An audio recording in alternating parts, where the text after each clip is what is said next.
Maharashtra times ऑनलाईनमध्ये आपलं सर्वांचं स्वागत आहे. गेल्या 8-9 महिन्यांपासून महाराष्ट्रामध्ये मराठा आरक्षणाचा मुद्दा गाजतोय. आता ओबीसी आरक्षण देखील गाजतंय. मात्र आता मनोज जरांगे पाटील यांनी सरकारला 1 महिन्याचा वेळ दिला आणि त्यामुळे आता काहीसं वातावरण शांत झालंय. मात्र ह्या सगळ्या याच्यामध्ये आता सध्या सरकार कसं काम करतंय, काय कायदेशीर बाबी आहेत हे जाणून घेण्यासाठी आपण आज मराठा आरक्षणाचे अभ्यासक बाळासाहेब सराटे यांच्याशी बातचीत करणार आहोत. सर, मनोज जरांगे पाटलांनी 1 महिन्याचा वेळ दिला होता. तेव्हापासून आता बऱ्यापैकी वातावरण महाराष्ट्रातलं शांत झाल्याचं पाहायला मिळतंय. मात्र ह्या सगळ्या प्रक्रियेमध्ये तुम्ही मराठा आरक्षणाचे अभ्यासक आहात आणि हे सगळं आरक्षणाचा मुद्दा सुरू आहे. त्यामुळे आता आरक्षणाचं जी काही वेळ आहे ती संपत आली, म्हणजे जेवढी मनोज जरांगे पाटलांनी दिली. तर सरकार काम करतंय असं वाटतंय का? काय हालचाली आहेत? नाही, मुळामध्ये 1 महिन्याचा अवधी जरांगे पाटलांना सरकारने दिलेला आहे आणि सगळे सोयरेचा अध्यादेश जसं जरांगे पाटलांनी ड्राफ्ट दिला होता तसा ते काढतील असं शंभूराज देसाई साहेब आणि त्यांच्याबरोबर जे कोणी सहकारी होते त्यांनी सरकारच्या वतीने जरांगे पाटलांना आश्वासन दिलेलं आहे.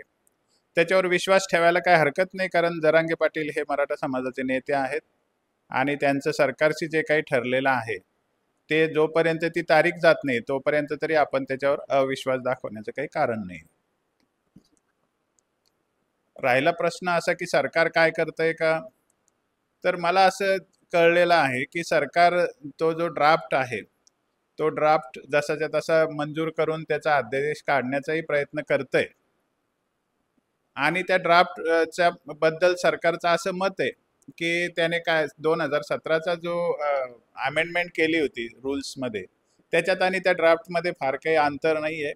त्याच्यामुळे नवीन काही त्या ड्राफ्टमधून मराठा समाजाच्या म्हणजे कुणबी जातीच्या सर्टिफिकेटसाठी काही मोठा फायदा समोर दिसतोय अशी ते काही सध्या परिस्थिती नाही. परंतु जरांगे पाटलांना जो विश्वास आहे सरकार काहीतरी करील त्याच्यावर आपण सगळ्यांनी विश्वास ठेवावा असं मलाही वाटतं. महाराष्ट्रामध्ये जो काही आरक्षणाचा मुद्दा गाजतोय, तर ह्या आरक्षणाच्या मुद्द्यामध्ये महाराष्ट्रामध्ये घोटाळा होतोय असं वाटतंय तुम्हाला?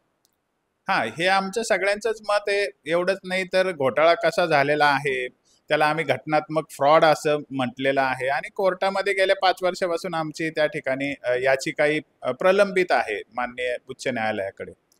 प्रश्न असा आहे की आज का याच्याबद्दल बोललं जातंय, कारण आज म्हणजे आता सध्या मुंबई उच्च न्यायालयामध्ये विशेष खंडपीठासमोर पूर्ण खंडपीठासमोर मराठा आरक्षणाची जी सुनावणी चालू आहे त्याच्या पार्श्वभूमीवर आता काहीतरी जनतेमध्ये मेसेज देण्याची गरज आहे. म्हणून मी असं म्हणतोय की माननीय उच्च न्यायालयाने मराठा आरक्षणाच्या बाबतीतच नव्हे तर महाराष्ट्रामध्ये जो ओबीसी आरक्षणाच्या नावाने एक घोटाळा झालेला आहे, स्कॅम झालेला आहे, फ्रॉड झालेला आहे, त्याकडे लक्ष द्यावं अशी आमची जरूर मागणी आहे. याला घोटाळा का म्हणतो आम्ही, कारण त्याचे 3-4 पैलू आहेत. पहिली गोष्ट अशी की आपल्याकडे पहिला राष्ट्रीय मागासवर्ग आयोग 1953ला नेमला होता आणि 1955ला त्याने अहवाल दिला होता.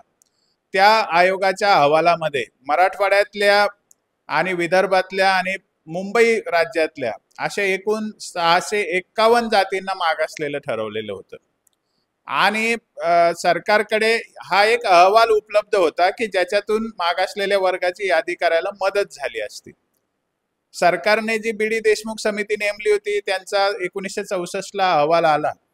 त्या बीडी देशमुख समितीने कोणत्याही जातीचं मागासलेपण ठरवलेलं नव्हतं, त्याने कोणतीही यादी दिलेली नव्हती. बीडी देशमुख समितीला असं काही मॅन्डेट किंवा टर्म्स ऑफ रेफरन्सही दिलेला नव्हता. त्यामुळे सरकारकडे एकच मार्ग होता, कालेलकर आयोगाच्या अहवालातल्या यादीला लक्षात घेणे आणि त्यानुसार महाराष्ट्रात आरक्षणाची यादी तयार करणे ओबीसी आरक्षणाची. परंतु तसं न होता 651 जाती मागासलेल्या ठरलेल्या असून सुद्धा 13 ऑक्टोबर 1967 रोजी केवळ 180 जातींचीच ओबीसी जाती म्हणून घोषित करण्यात आला, ती यादी घोषित करण्यात आली. तर ती यादी घोषित करताना केवळ मनमानी पद्धतीने ती यादी घोषित केली होती. त्या यादीमध्ये 180 जाती कोणत्या आधाराने घातल्या, त्यांचं मागासलेपणाचं काही रेकॉर्ड आहे का, त्यांचं शासकीय सेवेतलं प्रतिनिधित्व तपासलं आहे का, असं कोणतीही नोंद शासनाच्याकडे नाही. आणि मनमानी पद्धतीने 180 जातींना ओबीसी ठरवलं आणि बाकीच्यांना का ओबीसी ठरवलं नाही याचंही काही कारण सरकारने कुठे नमूद केलेलं नाही. त्यामुळे पहिली जी यादी होती तीच एक फ्रॉड यादी आहे. त्याच यादीला कुठल्याही कायद्याचं आधार नाही, घटनात्मक प्रक्रिया केलेली नाही. तिथंच फ्रॉड झालेला आहे आणि दुर्दैवाने तीच यादी आजही चालू आहे. ती यादी पुढे त्या यादीमध्ये अशा एक एक दोन दोन जाती वाढवत नेल्या. 1994 पर्यंत त्याच्यामध्ये 200 जाती झाल्या होत्या आणि त्या ठिकाणी जेव्हा इंदिरा साहनी खटला उभा राहिला केंद्रीय आरक्षणाच्या निमित्ताने, तर इंदिरा साहनीने सुद्धा त्याच यादीतल्या जातींना केंद्रीय आरक्षण लागू केलं. म्हणजे तीच यादी पुन्हा केंद्रात सुद्धा गेली, म्हणजे जी कधीच तपासलेली नाही, ज्याचा कोणताही आधार नाही, त्यातल्या कोणत्याही जातीची लोकसंख्या नमूद नाही, त्यांचं मागासले पण नमूद नाही, त्यांचं शासकीय सेवेतलं प्रतिनिधित्व कधी तपासलं नाही, अशा जातींचं आरक्षण 67ला सुरू झालं आणि इंदिरा साहनीच्या माध्यमातून केंद्रीय यादीलाही तेच लागू झालं 92 नंतर. असं असताना 23 मार्च 1994ला एक GR निघाला आणि त्याच यादीतल्या जातींना आरक्षण 14% 30% करण्यात आलं. म्हणजे हा एक आणखी मोठा फ्रॉड झाला. तेवढंच नाही तर त्या आरक्षण वाढवल्यानंतर 50%ची मर्यादा त्यांनी ब्लॉक करून टाकली, पूर्ण संपवून टाकली आणि त्या ठिकाणी त्या आरक्षणाची अशी वाटणी केली की त्याच्यानंतर आम्हालाच आरक्षण पुरत नाही असं त्या ठिकाणी ओरड सुरू झाली आणि आरक्षण ब्लॉक केल्यामुळे पुढच्या काळात मराठा समाजाच्या आरक्षणाचा मार्ग बंद झाला. मग त्या ठिकाणी आरक्षणाची वाटणी केली तर लोकसंख्येचा अभ्यास काही केला का नाही, त्यांचं मागासले पण तपासलं का नाही, आरक्षण कशाच्या आधारावर वाढवलं त्याची कुठलीही नोंद नाही. मग असं सगळं फ्रॉडच झालेलं आहे 23 मार्च 1994ला. बरं, नुसता फ्रॉड नाही झालेला, तर सुप्रीम कोर्टाने जो इंदिरा साहनीमध्ये निकाल दिलेला होता त्या निकालाचं उल्लंघन झालेलं आहे, सुप्रीम कोर्टाच्या आदेशाचं उल्लंघन झालेलं आहे. कारण निकाल असा होता की आयोगाच्या समोर विषय नेल्याशिवाय सरकारने आरक्षणात कोणतीच कृती करायची नाही आणि त्या ठिकाणी इंदिरा साहनी नंतर ही कृती झाली की ज्याला कोणत्याही आयोगाचा आधार नाही, अभ्यासाचा आधार नाही, मागासलेपणा तपासलेला नाही किंवा लोकसंख्येचा अभ्यास नाही आणि आरक्षण एकाएकी 50% पर्यंत वाढवलं. आता याच्यात आणखी एक फ्रॉड असा आहे की इंदिरा साहनीचा खटला फक्त नोकरीतल्या आरक्षणाचा होता. 23 मार्च 1994ला अचानक 50% पर्यंत शैक्षणिक आरक्षणही लागू करण्यात आलं. म्हणजे ते कशाच्या आधाराने केलं त्याचाही काही पुरावा नाही. असं एकंदरीत म्हणजे 67ला यादी सुरू झाली, 94 पर्यंत त्याच्यात अजून जाती वाढवण्यात आल्या आणि 94ला त्यांचंच आरक्षण वाढवलं. त्यांच्यामध्ये मनमानी पद्धतीने गट करण्यात आले, त्याची वाटणी करण्यात आली. हा सगळा फ्रॉड आहे आणि पुन्हा सुप्रीम कोर्टाच्या आदेशाचं उल्लंघन करण्यात आलं. आयोगाकडे ते प्रकरण पाठवलं नाही. त्यानंतरही डिसेंबर 1994ला आणखी 2% आरक्षण वाढवलं त्याच जातींसाठी आणि नंतर 9 ऑगस्ट 1995ला 100च्या पेक्षा जास्त जाती आरक्षणात घालण्यात आल्या, त्यालाही कोणत्याही आयोगाचा आधार नाही. म्हणजे या सगळ्या ज्या जाती तुम्हाला ओबीसीत दिसतात त्या अशाच फ्रॉड पद्धतीने आरक्षणात आलेल्या आहेत आणि त्यांचंच आरक्षण चालू आहे आणि त्यांचं आरक्षण 50% पर्यंत वाढवल्यामुळे ते आरक्षणाची मर्यादा त्यांनी संपवून टाकलेली आहे. आणि आज त्याच जातीतले काही नेते, राजकीय नेते, मराठा समाज हा पात्र ठरलेला असून, सोशली एज्युकेशनली मागास ठरलेला असून आणि त्याची लोकसंख्या ठरलेली आहे, त्याचं शासकीय सेवेतलं प्रतिनिधित्व एकदा नव्हे 3दा तपासलं या आयोगाने, अधिकृत समितीने, आयोगाने. त्याच्याबद्दल एवढं सगळं पात्रता सिद्ध होऊन मात्र त्याला आमच्यात येऊ देणार नाही असं या जातीतले काही नेते, राजकीय नेते म्हणतात. हाही एक मोठा आरक्षणातला फ्रॉड आहे. त्याच्याशिवाय आणखी मोठा फ्रॉड की या जातींचे नेते म्हणतात की ओबीसीत मराठ्यांना येऊ देणार नाही. ते ऐकून राजकीय नेते, सरकार आणि सगळे लोकप्रतिनिधी म्हणतात की नाही आम्ही ओबीसीला धक्का लावणार नाही. हा आणखी सरकारच्या बाजूने फ्रॉड आहे. म्हणजे एकीकडे सुप्रीम कोर्टाच्या निर्णयाचं उल्लंघन केलं, आदेशाचं उल्लंघन केलं आणि कंटेम्प्ट ऑफ कोर्ट केलेलं आहे महाराष्ट्र सरकारने. इंदिरा साहनी खटल्यातला जो निकाल आहे त्याचा अवलंबन न करता हे आरक्षणाच्या मध्ये ज्या प्रक्रिया केलेल्या आहेत त्या सगळ्या घटनाबाह्य आहे. म्हणजे तिथे फ्रॉड झालेला आहे सरकारच्या बाजूने. आणखी एक फ्रॉड झालेला आहे की जे आरक्षण दिलं त्याची वारंवार तपासणी करून प्रगत जातींना बाहेर काढून नवीन मागास जातींना आरक्षणात घातलं पाहिजे असं इंदिरा साहनीचा निकाल सांगतो, कोर्टाचा आदेश सांगतो. तर एवढ्या 30 वर्षामध्ये सरकारने एकदाही त्या जातींचं मागासलेपणाची तपासणी केली नाही किंवा त्यांचं पुनर्विलोकन केलं नाही किंवा त्यांचं आता तर शासकीय सेवेत प्रतिनिधित्व त्यांच्या लोकसंख्येच्या 1.5पट झालेलं आहे, तरी त्यांच्याबद्दल सरकार काही ब्र काढायला तयार नाही. आणि मराठा समाजाला मात्र पात्र असूनही घटनात्मक आरक्षणाच्या मर्यादेबाहेर आरक्षण दिलं जातं. हा मोठा फ्रॉड आहे आणि हे फेल्युअर ऑफ द स्टेट आहे की राज्य मागासवर्ग आयोग कायद्याचं कलम 11 असं सांगतं की दर 10 वर्षातून किमान एकदा तरी ओबीसीतल्या जातींचे मागासलेपण पुन्हा तपासले पाहिजे, शासकीय सेवेतलं प्रतिनिधित्व पुन्हा तपासलं पाहिजे, प्रगत जातींना बाहेर काढलं पाहिजे आणि नव्या मागास जातींना त्या मर्यादेत आरक्षण दिलं पाहिजे असा आदेश, असं कायदेशीर तरतूद असताना त्याचं सतत उल्लंघन केलं जातं, त्याचा पालन केलं जात नाही. हाही शासनाच्या प्रति किंवा शासन याच्यातही फ्रॉड करते. म्हणजे असं एकंदरीत आरक्षणामध्ये मोठा घोटाळा झालेला आहे. आज हे सांगायचं कारण असं की मराठा समाजाला जेव्हा 50% वरचं आरक्षण दिलं जातं त्यावेळेला कोर्टात त्याला आव्हान दिलं जातं आणि कोर्टात असं आव्हान दिलं जातं की हा समाज विशेष अपवादात्मक परिस्थिती याची सिद्ध होत नाही म्हणून याला 50% वरचं आरक्षण देऊ नये. आता सगळ्यांना माहिती आहे की महाराष्ट्रातलं ओबीसीतल्या जाती घातलेल्या आहेत हे एक फ्रॉड आहे, तरी सुद्धा कोणीही त्याच्याबद्दल कोर्टात ब्र काढत नाही. सरकार सत्य कोर्टात मांडत नाही, हा एक आणखी मोठा घोटाळा आहे. सरकार सांगतंय का कोर्टामध्ये की मराठा समाजाला 50% वर आरक्षण का द्यावं लागतंय? त्यांनी सांगावं की आम्हाला ओबीसीतल्या जातींचा इंटरेस्ट प्रोटेक्ट करायचा आहे, ओबीसीतल्या जातींचं आरक्षण आम्हाला संरक्षित करायचं आहे, त्यांना आम्हाला धक्का लावायचा नाहीये म्हणून आम्ही मराठ्यांना वरचं आरक्षण देतो असं खरं सांगून दाखवावं ना त्यांनी कोर्टात. 1 जुलै 2022 रोजी सरकारने प्रकाशित केलेला अहवाल आहे, ज्यांची लोकसंख्या रेकॉर्डनुसार 34% आहे अशा सगळ्या ओबीसी जातीचं एकंदरीत शासकीय प्रतिनिधित्व 42% झालेलं आहे.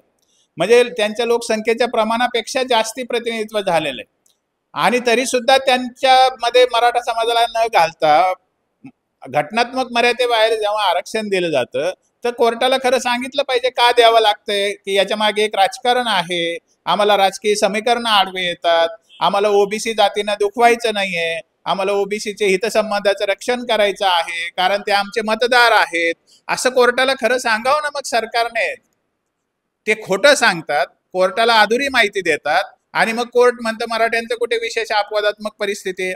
का मराठ्यांसाठी विशेष अपवादात्मक परिस्थिती अट लावली जाते हे कोर्टाने एकदा पण सरकारला विचारलं नाही, म्हणून आम्हाला आता कोर्टाच्या भूमिकेवर पण शंका येते. वारंवार मराठा समाजाचं आरक्षण 50% वर दिलं जातंय आयोगाचा अहवाल असताना, पात्र असताना सुद्धा, आणि तरी सुद्धा माननीय कोर्ट असं विचारित नाही की सरकारला की जर हे पात्र आहे तर तुम्ही घटनात्मक मर्यादेत आरक्षण का देत नाही, असा प्रश्न कधीही सरकारला कोर्ट विचारित नाही. आणि एका बाजूला कोण आहे तर विरोधी याचिका करते, दुसऱ्या बाजूला कोण आहे तर सरकारने 50% वरचं आरक्षण दिलेलं आहे. चर्चा याच मुद्द्यावर होते की मराठा समाजाला 50% वरचं आरक्षण दिलं पाहिजे की नाही दिलं पाहिजे, आणि मग कोर्ट म्हणतं नाही दिलं पाहिजे कारण ते विशेष अपवादात्मक परिस्थितीत नाहीये. याच्यावर चर्चा होते का यांना घटनात्मक आरक्षण दिलं जात नाही. कोर्ट असा प्रश्न कधी विचारत नाही, विरोधक असा प्रश्न कधी विचारत नाही आणि सरकार सत्य माहिती काही कोर्टासमोर मांडत नाही. ही एक अत्यंत अशी काय त्याला म्हणतो की मोठं कोडं तयार झालेलं आहे मराठा समाजाच्या नशिबी, म्हणून आम्ही याला मोठा महाघोटाळा म्हणतोय आरक्षणाचा महाराष्ट्रातला. आता याच्यामध्ये आणखी एक मुद्दा आहे की मग तुम्ही का कोर्टाला सांगत नाही, असाही प्रश्न कोणी विचारू शकतं. माझी 2018 पासून याचिका पेंडिंग हे सांगण्यासाठी की आरक्षणाचं सुधारणा झाल्या पाहिजे, यांची पुनर्तपासणी झाली पाहिजे, कोर्ट त्याच्यावर हिअरिंग घेत नाही. आता जेव्हा एसीबीसी आरक्षणाचा विषय आला, माझी याचिका आहे कोर्टासमोर की आमची याचिका ऐकल्याशिवाय तुम्ही हे 50% वरचा विषय ऐकू नका. तर आमची याचिका बाजूला टाकून दिलेली आहे आणि मराठ्यांचं आरक्षण कसं अवैध आहे याच्यावरच चर्चा सुरू आहे. म्हणजे मराठा समाजाची जी बाजू आहे ती का ऐकली जात नाही तर कोर्ट विचारतं तुम्ही सरकारच्या बाजूचे आहे का विरोधकांच्या बाजूचे आहे. म्हणजे एक सांगावं लागतं की आम्ही सरकारच्या बाजूचे तरी असलं पाहिजे, नाही तर विरोधकांच्या बाजूचे तरी असलं पाहिजे. आम्ही मराठा समाजाच्या बाजूचे ही गोष्ट कोर्टाला मान्यच होत नाही. मराठा समाजाची बाजूच कोर्ट ऐकून घेत नाही, स्वतः पण मराठा समाजाच्या साठी काही 2 प्रश्न विचारित नाही किंवा आदेश देत नाही की तुम्ही हा समाज पात्र असल्यामुळे याला घटनात्मक आरक्षणाच्या मर्यादेत आरक्षण द्या, असं कोर्ट कधी आदेश देत नाही. आणि हा सगळा एक असा संदेह निर्माण करणारा, संदिग्धता निर्माण करणारा, शंका निर्माण करणारा हा विषय असल्यामुळे आम्ही याला फ्रॉड म्हणतो. म्हणजे महाराष्ट्रातलं ओबीसी जातीचं आरक्षण जे 50% पर्यंत वाढविण्यात आलं, म्हणजे एससी एसटीचं आरक्षण 20% वगळता महाराष्ट्रात जे आरक्षण आहे त्या आरक्षणाला पुन्हा एकदा आपल्याला विचारात घ्यावं लागेल. कारण असं आहे की मराठा समाजाला एसीबीसी 10% आरक्षण दिल्यानंतर ईडब्ल्यूएस मध्ये कोण उरला आता. ईडब्ल्यूएस मध्ये तर फार थोड्याच लोकसंख्या उरलेली आहे, मग तरी त्यांना 10% आरक्षण देणार आणि 30% मराठ्यांनाही 10% आरक्षण देणार, हा सुद्धा एक प्रकारचा घोटाळा आहे. त्यामुळे एकंदरीत आरक्षणाची पुनर्वाटणी, आरक्षणाची पुनर्रचना, आरक्षणात असलेल्या जातींचा पुनर्अभ्यास, त्यांचं मागासले पण तपासणं, त्यांचं शासकीय सेवेतलं प्रतिनिधित्व रेकॉर्डवर आणणं, त्या प्रत्येक जातीची मागास वर्ग म्हणून लोकसंख्या नोंद करणं, इतक्या सगळ्या गोष्टी प्रक्रियेमध्ये आवश्यक आहेत. म्हणून आम्ही मागणी करतोय की सगळ्या महाराष्ट्रातल्या सगळ्या जातींचं मागासले पण एक जात तपासा, सगळ्यांची लोकसंख्या तपासा आणि पुनर्अभ्यासाच्या आधारावर आरक्षणाची पुनर्रचना करा, त्याच्यातून न्याय्य वाटणी करा, आरक्षणाची गरजेनुसार आरक्षण द्या. हे कोर्टाला आम्ही सांगू इच्छितो, पण कोर्ट आमची भूमिका ऐकून घेत नाही. आणि मराठा समाजाचं वरचं आरक्षण एवढ्याच कारणास्तव जर ते रद्द होणार असेल तर मग आम्हाला असं वाटतं की तिथे न्याय होणार नाही आणि हा अन्याय किती दिवस चालणार. याच्यात सरकारची भूमिका चुकीची आहे, याच्यात ओबीसीतल्या काही राजकीय नेते जे विरोध करतात त्यांची भूमिका चुकीची आहे आणि कोर्टाची भूमिका सुद्धा या ठिकाणीची महत्वाची असायला पाहिजे. शहानिशा करण्याची ती भूमिकाही कोर्ट घेत नसेल तर मग या महाराष्ट्रातल्या 5 कोटी जनतेच्या सामाजिक न्यायाचं काय, असा प्रश्न मुळात उभा राहतो. सर, तुम्ही महाराष्ट्र टाइम्सला काही दिवसांपूर्वी मुलाखत दिली होती. त्यामध्ये म्हणलं होतं की मनोज जरांगे पाटील हे सातत्याने त्यांच्या सगळ्या सोयऱ्यांच्या मागणीवर ठाम आहे. त्या संदर्भात तुम्हाला प्रश्न विचारला होता. त्यावर तुम्ही म्हणाले होते की सगळ्या सोयऱ्यांचा जो काही प्रश्न आहे, म्हणजे जो काही मुद्दा आहे, तो फसलाय. आणि त्यानंतर आता महाराष्ट्र टाइम्सला मनोज जरांगे पाटलांनी मुलाखत दिली आणि त्यामध्ये ते म्हणाले की ज्यावेळेस हे सगळ्या सोयऱ्यांचा मुद्दा मांडायचा होता किंवा ही जी काही भूमिका आपल्याला घ्यायची होती, त्यावेळेस काही तज्ज्ञांशी चर्चा झाली होती आणि सकाळी 4 वाजेपर्यंत, पहाटे 4 वाजेपर्यंत या संदर्भात तज्ज्ञांशी मी बोललो, ज्यामध्ये स्वतः बाळासाहेब सराटे होते. यामुळे दुतोंडी बोलून समाजामध्ये संभ्रम निर्माण करण्याचं काम तुम्ही करताय. जरांगे पाटलांनी माझ्याबद्दल काय म्हणायचं तो त्यांचा अधिकार आहे, त्यावर मी काही भाष्य करणार नाही. 26 जानेवारीला वाशीमध्ये जेव्हा मी 11:30 वाजता पोहोचलो, तोपर्यंत तो ड्राफ्ट जो आहे तो जरांगे पाटील आणि सुमंत भांगे या दोघांच्या मध्ये त्यांचं मान्यता मिळून तो ड्राफ्ट माझ्यासमोर रेडी आलेला होता. मी त्याच्यामध्ये काही शब्द घाला असा जेव्हा आग्रह केला तर माझ्यावरती खूप त्या ठिकाणी ताशेरे ओढण्यात आले आणि त्यात काही बदल होणार नाही असं त्यावेळेला सांगण्यात आलं होतं. त्याला सगळेजण साक्षीदार आहेत, ते त्याच्याबद्दल काही प्रश्न नाही. मूळ मुद्दा असा आहे की सगळे सोयरे ही मागणी फक्त एकटे जरांगे पाटील करतात. त्यांच्या डोक्यात त्यांना कोणत्या कायदे तज्ज्ञाने ती मागणी डोक्यात घातलेली मला माहिती नाही, पण माझं जरूर असं म्हणणं आहे की सगळ्या सोयऱ्याने मराठा समाजाच्या आरक्षणाचा प्रश्न किती टक्के सुटतो आणि किती वर्षात सुटणार आहे याचं काहीतरी गणित कायदे तज्ज्ञांच्या मदतीने त्यांनी मांडायला पाहिजे होतं आणि ते आज तागायत त्यांनी मांडलेलं नाहीये. सरकारशी जेव्हा बोलणं होतं किंवा जे मला कळतं त्याच्यावरून सगळे सोयरे याचा अध्यादेश जसाच्या तसा जरांगे पाटलांनी दिलेला जरी मंजूर झाला तरी फार मोठ्या प्रमाणात त्याचा फायदा मराठा समाजाला होईल असं काही मला वाटत नाही. आणि हे मी आज सांगत नाहीये, मी पहिल्या ज्या दिवसापासून सगळे सोयरे विषय जरांगे पाटलांनी घेतलाय त्या दिवसापासून मी हेच ठामपणे सांगतोय की सगळे सोयऱ्याचा अध्यादेश जरी लागू केला तरी त्याला एक मर्यादा आहे, त्याने सगळ्या मराठा समाजाचा प्रश्न सुटत नाही, त्याच्या पलीकडे सोल्युशनची गरज आहे. याच्यामध्ये नेमक्या काय काय मर्यादा आहेत, कसं नुकसान होऊ शकतं किंवा कसा फायदा होणार नाही या सगळ्या सोयऱ्यांचा? मुळामध्ये सरकार कोणत्या स्वरूपात तो बाहेर काढतंय ते बघितल्याशिवाय आता फार त्याच्यावर बोलणं योग्य होणार नाही. जरांगे पाटलांनी जो जसाच्या तसा ड्राफ्ट दिलेला आहे तसाच्या तसा ड्राफ्ट सरकारने जर बाहेर काढला तर त्याच्याबद्दल असं म्हणता येईल की त्याच्यामध्ये सुद्धा जी अपेक्षा सगळ्यांची आहे, सगळे सोयरे या शब्दामधून, की बा आता जर उद्या एखादी सोयरीक झाली खानदेशामध्ये किंवा विदर्भामध्ये तर मग त्या व्याह्याकडे जर प्रमाणपत्र असेल कुणबी जातीचं तर त्याचं आम्हाला आमच्या मुलाबाळांना सर्टिफिकेट मिळण्यासाठी पुरावा ग्राह्य धरला जाईल का? तर मला असं वाटतं की सरकारच्या लेखी तसं होत नाही, असं चर्चा सुरू आहेत. त्यामुळे जर वाह्याकडचं किंवा मामाकडचे प्रमाणपत्र जर वापरायला आपल्याला उपयोग होणार नसेल तर मग मला असं वाटतं की सगळ्या सोयऱ्यांची जी मर्यादा आहे ती अधिक दिसून येईल. सगळ्या सोयऱ्यामध्ये म्हणजेच रक्ताचे नातेवाईक असं सरकार गृहीत धरताना दिसतंय. तो गोंधळ पुढे अजून किचकट होणार आहे असं मला एकंदरीत वाटतंय. मला असं वाटतं की मराठा समाजाला आरक्षण मिळण्याचे काय मार्ग आहेत ते मी सांगितलेले आहेत, त्याच्यावरही विचार झाला पाहिजे जाहीरपणे, त्याच्यावरही समाजामध्ये मोठ्या प्रमाणात संवाद झाला पाहिजे. त्यातला पहिला मार्ग असा आहे की ओबीसीचंच आरक्षण पाहिजे असं जेव्हा म्हणतो त्यावेळेला आपल्याला हे लक्षात घेतलं पाहिजे की ओबीसीच्या आरक्षणाची आजची घटनात्मक स्थिती काय आहे. दुसरा महत्वाचा मुद्दा की आरक्षण कशामध्ये मराठा समाजाला जास्ती मिळतं. आता ऑलरेडी मराठा समाज 60% जर ओबीसीत गेलेला आहे कुणबी म्हणून, आणखी त्या ठिकाणी 300 पेक्षा जास्ती जाती आहेत.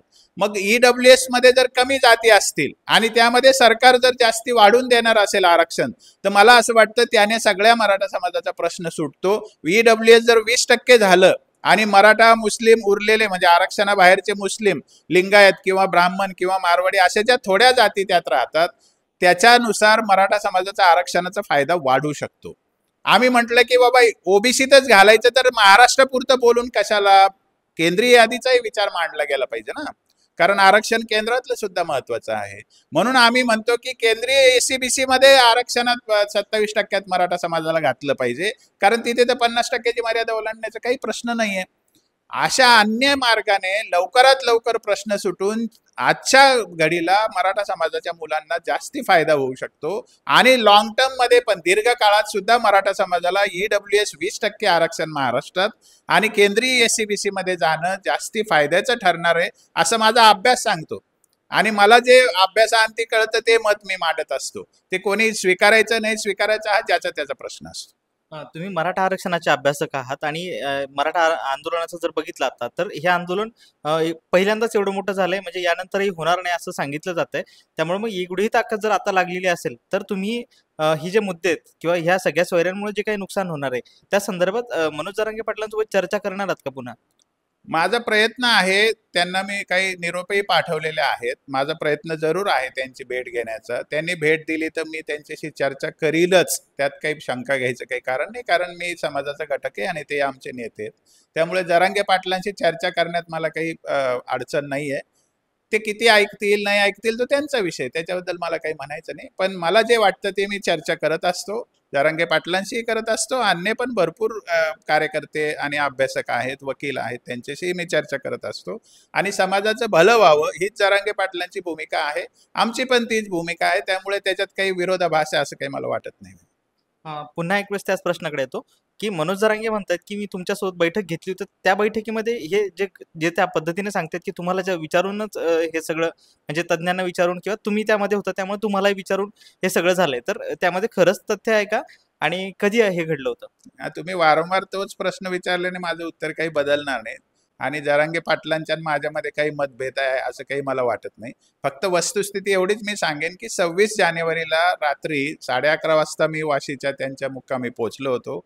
तोपर्यंत सुमन भांगे आणि जरांगे पाटलांनी सगळे सोयरेबाबतचा ड्राफ्ट अंतिम स्वरूप त्याचं दिलेलं होतं. त्याच्यामध्ये बदल मी सुचवला होता की मामाकडचे नातेवाईक असं तरी याच्यात घाला, परंतु त्यावेळेला मला वकील मंडळीने असं सांगितलं की आता काही याच्यात बदल करणं शक्य नाही, कारण नाही ते हे होणार नाही. त्यामुळे तो विषय लॉक झालेला होता मी जेव्हा पोहोचलो तेव्हा. एवढीच वस्तुस्थिती आहे. आणि सगळे सोयरे हा विषय जरांगे पाटलांचा सर्वस्वी जरांगे पाटलांनी समोर आणलेला विषय असल्यामुळे सगळे सोयरेची मागणीबद्दल त्यांच्या डोक्यात काय आहे ह्याचं काही माझ्याशी कधीही चर्चा झालेली नसल्यामुळे मी त्याच्याबद्दल फार भाष्य करणं काही योग्य होणार नाही. बरं, मनोज जरांगे पाटील आता म्हणतायत की मी सगळ्या सोयऱ्यांवर ठाम आहे, सगळे सोयरे घेणार नाही तर नाही दिलं तर सरकार पाडणार. मग सरकारने जर नाही दिलं तर सरकार पाडणार म्हणतायत, मग ह्या सगळ्या आंदोलनातून समाजाला काय मिळणार? नाही नाही, त्यांच्याकडे काहीतरी योजना असेल. आपण इतकी घाई करायचं कारण नाही. 13 तारखेला घोडा मैदान जवळ आहे. त्यांच्या डोक्यात जे नियोजन आहे त्याच्याप्रमाणे ते जर करणार असतील तर त्याला माझा सगळा पाठिंबा आहे. मुळामध्ये असं आहे की सरकार पाडून काय असाही प्रश्न त्यांनी विचारात घेतला असेल असं मला वाटतं. त्यामुळे आपण आज 13 जुलैच्या आधीच काही भाष्य करणं आणि पुढे त्यांच्या डोक्यात जर चांगली योजना असेल आणि ते कार्यान्वित होऊन मराठा समाजाला मोठा फायदा मिळणार असेल तर आज त्याच्यावर काही बोलणं योग्य नाही. आणि आपण वाट बघूया जरांगे पाटील काय करतात. ते ज्या दिवशी करतील त्या दिवशी त्याच्यावर बोलता येईल की बाबा त्याच्यातून काय निघू शकतं काय नाही निघू शकत. आणि मला असं वाटतं की त्यांनी पण जे कोणी याच्यात अभ्यास करणारे आहेत, वकील आहेत, त्यांचा सल्ला घेऊनच ही मागणी पुढे केली असेल असा विश्वास धरायला काय हरकत नाही. ज्या दिवशी ते लागू होईल आणि समोर प्रश्न येतील त्या दिवशी त्याच्यातून काय निष्पन्न व्हायचं ते समोर येईलच. फक्त असं आहे की आम्ही ही अपेक्षा मी तरी अनेकदा व्यक्त केली की त्यांनी आता पाडण्याच्या भूमिकेत राहू नये. त्याने आता निवडून आणण्याच्या भूमिकेत राहावं, आपले मराठा समाजाचा पक्ष करावा, मराठा समाजाचा करावा किंवा सगळ्यात समावेशक पक्ष करावा आणि त्यांनी निवडणुकीला सामोरं जावं, मराठा समाजाची ताकद राजकीय उभी करावी, त्याच्याशिवाय हा प्रश्न सुटणार नाही असं माझं स्पष्ट मत आहे. त्यामुळे राजकीय दृष्ट्या निवडणुकीत सामोरं गेल्याशिवाय आणि आपले सायजेबल म्हणजे मोठी संख्या आमदारांची निवडून आणल्याशिवाय विधिमंडळात आवाज पोहोचणार नाही. आज तरी एकही मराठा नेता मराठा समाजाची बाजू विधिमंडळात लावून धरीत नाही, ही वस्तुस्थिती आहे. त्यामुळे राजकारणात शक्ती उभी करण्याची खूप गरज आहे मराठा समाजाला, हे मात्र मी वारंवार म्हणत आलेलो. राजकारणात शक्ती वापरायची तुम्ही म्हणताय, पण मराठा समाजाची सुरुवातीपासूनच ताकद राहिली, म्हणजे त्यांचा मोठा वर्चस्व राजकारणामध्ये राहिलंय. मग आता जर का पुन्हा ताकद लावायची म्हटलं तर मग ती प्रस्थापितांनाच लावायची का विस्थापित जे आहेत किंवा ज्यांच्यासाठी हा लढा सुरू आहे त्यातली काही लोकांना पुढे केलं पाहिजे? नाही नाही, ते जरांगे पाटलांच्या नेतृत्वाखाली जे आंदोलन चालू आहे तीच नवी दिशा असणार आहे. कारण विस्थापित प्रस्थापित या शब्दाला काही तसा अर्थ नाहीये. मात्र जे काही आताचे जे काही आमदार खासदार आहेत ते तर मराठा आरक्षणाला कुठं पाठिंबा ठामपणे देताना दिसत नाहीये. मग त्यांनाच पुन्हा निवडून आणून किंवा त्यांनाच पुन्हा पाठिंबा देऊन काय उपयोग मराठा समाजात? ते तुम्ही लक्षात घेत नाही की मी स्पष्ट सांगितलेलं आहे की जरांगे पाटलांनी नवीन पक्ष उभा करावा आणि निवडणुकीला सामोरं जावं. जे आहेत ते काही मराठा समाजाचे आमदार नाही आहेत, ते पक्षांचे आमदार असतात. आपल्याकडे पक्षीय लोकशाही आहे. पक्ष स्थापन केल्याशिवाय आणि पक्षीय अजेंडा समोर ठेवल्याशिवाय आणि आमदार निवडून आणल्याशिवाय विधिमंडळात आवाज पोहोचत नाही आणि त्या ठिकाणी ठराव मांडले जात नाही. त्या आता भुजबळ आहेत, त्यांच्या मागे कोण आहे? ओबीसीचं, परंतु त्यांचा आवाज आहे की नाही तिथे? तर राजकारणात गेल्याशिवाय आवाज वाढवता येत नाही, पाहिजे ती कामं करून घेता येत नाहीत. त्यामुळे मराठा समाजाचा असं एक शक्ती असली पाहिजे राजकारणात जी की मराठा समाजासाठी निवडणूक लढवते, मराठा समाजाचा अजेंडा घेऊन पक्ष उभा राहतो, असं एखादी ताकद पाहिजे राजकारणामध्ये. आता जे आमदार खासदार आहेत मराठा समाजाचे म्हणवणारे ते त्या पक्षाचे आहेत, ते काही समाजाचे नाही आहेत ते. त्यामुळे त्यांना मर्यादा आहे याच्याबद्दल किंवा त्यांची इच्छा नसेल म्हणून डायरेक्ट राजकारणात जाणं आणि त्या ठिकाणी जसं जरांगे पाटील म्हणतात की आरक्षण देणारे हो, तर देणारे होणं हे आता खरं तर काळाची गरज आहे असं मला वाटतं. तुम्ही म्हणताय की त्या इतर जे मराठा समाजाचे नेते आहेत त्यांना पक्षाचं बंधन आहे. मात्र ओबीसी समाजाच्या नेत्यांचं बघितलं जसं भुजबळ झाले किंवा इतर जे काही नेते आहेत, तर हे स्वतः इतर पक्षांमध्ये किंवा ज्या पक्षामध्ये इतर मराठा समाजाचे नेते आहेत त्याच ते पक्षामध्ये असताना स्वतःच्या म्हणजे घटकाची म्हणजे ओबीसीच्या भूमिका ठामपणे मांडतात किंवा रोखठोक ते करतायत. मग असं मराठा समाजाच्या नेत्यांना आता त्यांच्या पक्षात राहून का करतायत? हे अनेक पक्ष हे मराठा समाजाच्या नेत्यांचे आहेत. हाच तर नॅरेटिव्ह बदलायची गरज आहे ना. म्हणजे मुळामध्ये जसं मी म्हटलं की आरक्षणात सारखा फ्रॉड होतोय, महाघोटाळा होतोय, एकही मराठा माणूस बोलतो का याच्याबद्दल? नाही बोलत. ही वस्तुस्थिती. म्हणजे त्यांना पुढच्या वेळेला तिकीट मिळणार नाही अशी भीती असेल. म्हणजे निवडून आणू की ना आणू आता नंतरचा मुद्दा आहे. कोणता नेता पक्ष आम्हाला तिकीट देईल याच्यावर त्यांचं सगळं अस्तित्व अवलंबून असतं ना. आणि त्या केसमध्ये त्यांना तिकीट देणारा जो पक्ष आहे त्याचे ते मिंदे राहणारी वस्तुस्थिती आहे. त्यामुळे त्यांचा अजेंडा वेगळा आहे, त्यांचा पक्षाचा अजेंडा हाच त्यांचा अजेंडा असतो. त्यामुळे त्यांना त्यांच्या काही मर्यादा असतील. मराठा समाजाचा अजेंडा घेऊन जर जायचं असेल राजकारणात तर पक्ष काढला पाहिजे. भुजबळांच्या बद्दल एक नॅरेटिव्ह तयार झालेला आहे की ओबीसीला दुखावलं तर आम्हाला मत मिळणार नाही, असं त्यांचं एक नॅरेटिव्ह तयार झालेलं आहे. आणि मग त्यांना तिकीटही मिळतात आणि त्यांचं राजकारणात सगळं ऐकलं पण जातं. त्यांनी रुसवा फुगवा केला तर त्यांना लगेच जाऊन समजावलं पण जातं. हे सगळं अनुभवतोय ना आपण गेली 20-25 वर्ष. तसं मराठा समाजाला अस्तित्व जर आणायचं असेल तर आपल्याला राजकारणात जाऊनच आणावं लागेल. सद्यस्थितीतला कोणताही राजकीय नेता, कोणताही राजकीय पक्ष मराठा समाजाची बाजू घ्यायला तयार नाही, हे ढळढळीत सत्य आहे. त्यामुळे त्याला काही पर्याय नाही स्वतः राजकारणात जाऊन एक शक्ती उभी करणे आणि मराठा समाजाचा अजेंडा घेऊन राजकारणात मराठा समाजाचे हित करण्यासाठी पुढे येणे. याला सध्या तरी काही मला पर्याय दिसत नाही. हे करण्याची गरज आहे. नुसतंच आपण पाडू, समजा भाजपचे पाडून महाआघाडीचे आणू, मग आघाडीचे लोक कुठे मराठ्यांना देऊ इच्छितात? मग पाडून काही मराठा समाजाचा प्रश्न सुटेल असं वाटत नाही. म्हणून शक्ती स्वतः आमदार निवडून आणून सरकारचा पार्टनर होणं किंवा विधिमंडळात विरोध करून आपला मुद्दा गाजवून घेणं, हे करण्याची एक स्टेप आपल्याला करावी लागेल असं मला वाटतं. त्याच्याशिवाय काही मराठ्यांची शक्ती डायरेक्ट राजकारणामध्ये उभी राहील असं काही सध्या तरी दिसत नाही. तुम्ही म्हणताय की मराठ्यांनी स्वतःचा पक्ष काढला पाहिजे मनोज जरांगेंच्या नेतृत्वामध्ये. मात्र हा फुले शाहूंचा महाराष्ट्र म्हटलं जातो. इथे जर का असा जातीवरून पक्ष काढला तर जातीय द्वेष किंवा जातीय तेढ निर्माण होईल असं वाटत नाही? आता तुम्ही जातीचाच विषय केला तर पंकजा मुंडे ज्या आहेत त्या जातीचाच आधार घेऊन काय काय करतायत, तरी त्यांचं भाजप लांगुल चालन करतच आहे ना. भुजबळ किती जातीवाद करतात तरी त्यांचं लांगुल चालन करतच आहेत ना. मग शाहू फुले आंबेडकर काय नुसतं नाव आहे का? त्यांचा विचार आहे ना. मराठा समाजाचा पक्ष काढला पाहिजे म्हणजे मराठा नावाने मराठ्यांचा पक्ष असं म्हणायची गरज नाही. एक सर्वसमावेशक अजेंडा घेऊन जरी पक्ष काढला तर त्यात एक अजेंडा मराठा समाजाच्या हिताचा असू शकतो ना. त्यात अनेक सगळ्या समाजाच्या हिताचा पण विचार होऊ शकतो. आता जे पक्षपाती दृष्टिकोन आहे की मराठ्यांचं आरक्षण बेकायदेशीर पद्धतीने दिलं जाणार आणि ते कोर्टातून रद्द होणार, मराठ्यांचं आरक्षण ओबीसीत देणार नाही असं कोणीतरी म्हणतं, सरकार त्याला घाबरतं, राजकीय नेते त्याला घाबरतात. हे जे गोष्ट या बदलाव्या लागतील ना, हे नॅरेटिव्ह बदलावे लागतील ना, त्याच्यासाठी राजकारणात गेल्याशिवाय आता तरी गत्यंतर नाही. केवळ एकाला पाडून एकाला निवडून आणलं तर ते तरी कुठे आपली बाजू घेणार आहेत? घेत नाही, ही वस्तुस्थिती आहे. हा अनुभव आपण किती वर्ष घेणार? आज एक संधी दिलेली इतिहासाने, काळाची गरज आहे. आज आपल्याजवळ चांगलं जनमत तयार झालेलं आहे. तर जरांगे पाटलांनी बाळासाहेब ठाकरे मॉडेल घेऊन नियंत्रण ठेवून सुद्धा पक्ष काढून निवडणूक लढवू शकतात, किंवा केजरीवालांचं मॉडेल घेऊन स्वतः मुख्यमंत्री होण्याचा पण ते प्रयत्न करू शकतात.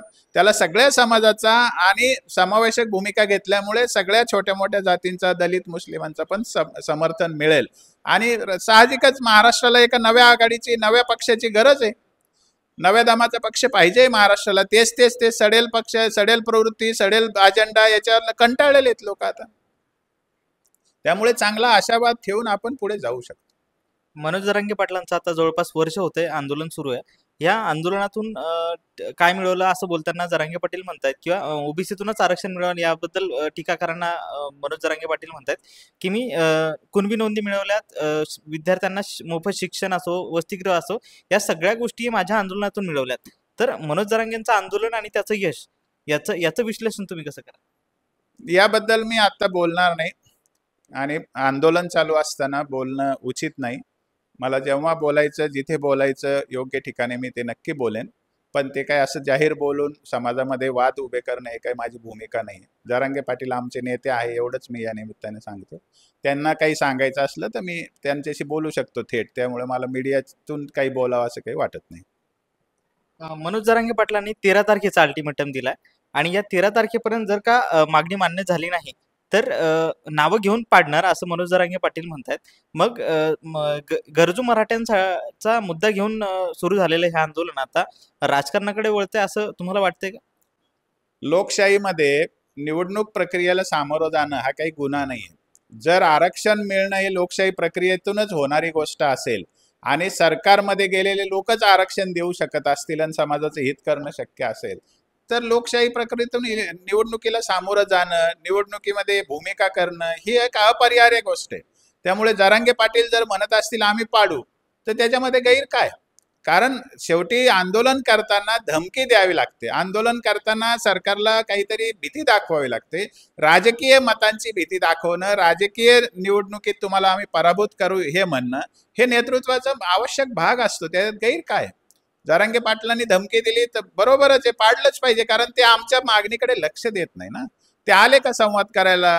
ते म्हणले का तुम्हाला हे आरक्षण देतो, ते आरक्षण देतो, बाबा हे शक्य नाही, हे आम्ही करतो, हे आता जर हे झालं तर तुम्हाला हे फायदे होतील, असं म्हणले का? ते त्यांनी म्हणायला पाहिजे ना. सरकारकडून कोणतंही सकारात्मक पाऊल उचललं गेलं नसेल तर समाज असं म्हणू शकतो. समाजामध्ये रोष असतो आणि नेतृत्वाला हे बोलावं लागतं. त्यात काही मोठं वावगी गोष्ट काही नाही.